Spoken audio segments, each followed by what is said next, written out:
The Soybean School on RealAgriculture.com is brought to you by Pride Seeds, Nodulator Pro, and Cruiser Max Vibrance Beans.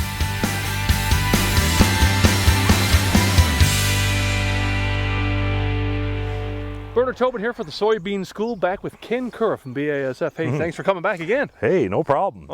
Hey, we talked earlier about corn. Let's talk a little bit about soybeans. We were a field here, just near St. Mary's, Ontario. Yep. 5th, 6th trifoliate. Soybean fungicide timing is sneaking up on us. Yeah, and you said the key word, sneaking up, and especially in a year like this, just with growth patterns and the fact that a lot of beans went in late, and even the early ones, right? Like they're now catching heat and sunlight this week. Really nice growing weather, and R2, that proper soybean timing, R2, R2.5, it's sneaking up fast. So just to explain R2, R2.5. Look at this field right now, we have flowers on the bottom 3 nodes out of 5 or 6 nodes on the plant, right? They're just starting to flower here in the last few days. So R2 is really defined. There's a couple different definitions. Some will say flowers on the top 2 nodes. Some will say a flower on the top 2 nodes. At the end of the day, that's not a very wide window in there, and that R2 window on some fields is going to sneak up very fast. So if you're in a field and they're just starting to flower, and you think you're 7 to 10 days away from having to be prepared to put fungicide on, better keep an eye on that field. It's going to sneak up. A couple of other things that are sneaking up, and not necessarily sneaking up on us, aphids. Yes. How do we factor them in? Yeah, oh joy, the aphid tweet showed up this week on Twitter, right? And particularly the untreated soybeans. How are we going to deal with aphids? Well, the scouting protocols are there.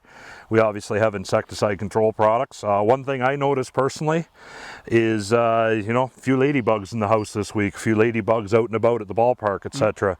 The beneficials are here, and the food is certainly here for them and the aphids. So let's follow the scouting procedures, give IPM its due, and give the beneficials a chance to get on top of these aphids, particularly in treated fields where they may creep in a little slower. Untreated fields, we're hearing some pretty high counts.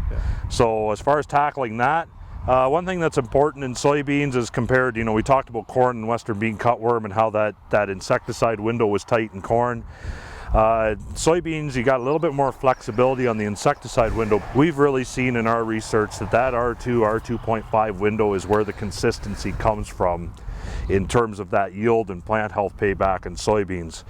That average of, in our case, 3.5 bushels over the last 3 years and well over 100 on-farm large-scale trials. The consistency is the R2, R2.5 window. Once you start slipping into R3 and R4, the consistency of the fungicide ROI goes with it. So it's a matter of nailing that plant health window at R2, R2.5, and then addressing the aphid concern as it comes in. Talk about, an opportunity for foliar fertilizer. Yeah, so a lot of guys like to use a little bit of foliar fertilizer, whether they're addressing a deficiency or just trying to give it a little boost with a potassium type product, give it a little K-feed, whatever. We generally like to say, in terms of that fungicide timing, no more than 2 products in the tank. So we could talk about that for some late weed control needs as well, but we like to talk about no more than 2 products in the tank. So if we're looking at a foliar fertilizer going in with a fungicide and an insecticide, number 1, we recommend pulling one of those out. So go with 2 and 1 and 1, or 1 and 2. Pull one of those out. No more than 2 products in the tank. And the other thing that's really key to note, we have seen crop response by having that interval of applying, let's say, 2 products and then coming back with the insecticide later. We've seen crop response in a 24-hour interval, so a little bit of flashing in the beans, whether it's a red flash or a yellow flash or whatever. So we really recommend, if you're going to split those 3 products out into 2 separate passes, make sure you're at least a day apart as well, which is a point that a lot of guys might miss on. Yeah. Final thing, we cannot not talk about soybean fungicides without talking about white mold. Yes.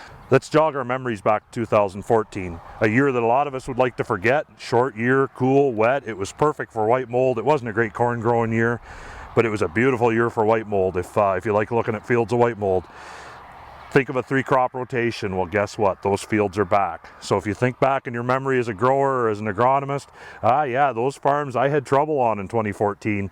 I need to really keep an eye on them, and I might want to address them with a white mold fungicide program. We'll always promote a 2-pass program, so really working on the plant health and the yield benefit pass at R2, R2.5, and then coming back with a true white mold product at either a 7 to 10 day interval or 10 to 14 day. You know, there's still some work to be done figuring out that product and timing interaction there, but coming back with that second pass, you know, basically 7 to 14 days later, a true white mold product. It's a 2-pass program to control white mold. My personal feeling in working with growers who have tried to tackle white mold in either a 1 or a 2-pass program, if you get white mold suppression in 1 pass, you are probably more lucky than good. 2-pass program is significantly more reliable.